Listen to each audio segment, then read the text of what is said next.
Hello, nandito po si Lolo Ben, ang kaibigan nyo at kapatid na nagbibigay sa inyo ng kwento araw-araw. So nandito ako ngayon sa banda ng Loton Avenue dito sa Taguig.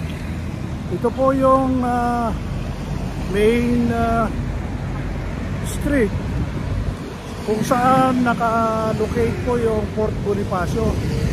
So ako ngayon ay naglalakad, galing ako sa bangko ko at pauwi ako sa condominium ko.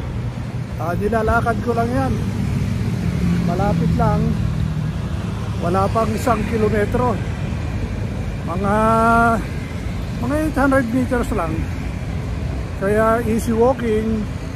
At makulimlim ang panahon dahil may padating na bagyo, si Typhoon Ferdy yata ang pangalan. So maglalandfall siya bukas ng umaga sa may banda ng Eastern Luzon. So paalis pa naman ako bukas, pero hindi naman maapektuhan kasi ang Manila po ay medyo malayo sa daan ng bagyo, kaya okay lang. So kanina pa ako naglalakad, paisi-isi lang, at ayun na nga,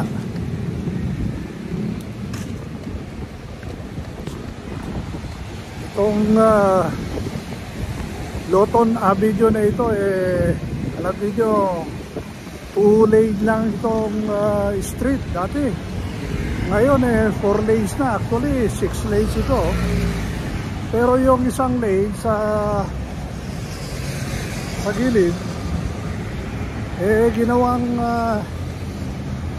motorbike at saka bicycle na lane. So pag umaga, pag pumapasok yung mga papunta ng BGC, talagang matraffic po dito. Pero pinakamaganda mula rito hanggang sa Terminal 3, mga 3 kilometro na lang, malapit.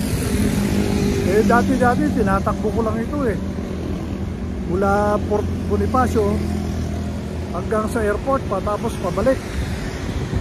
At kulang pa ng 10 kilometro yun. Kaya umaabot ako hanggang doon sa Terminal 1. Kasi pag Terminal 1 pabalik, 5 kilometers papunta at saka 5 kilometers pabalik. Tama-tama 5 plus 5 di 10 kilometers. So andito na ako sa gate ng aking condominium compound. At yan lang muna ang kwento ko sa inyo. Bye bye muna.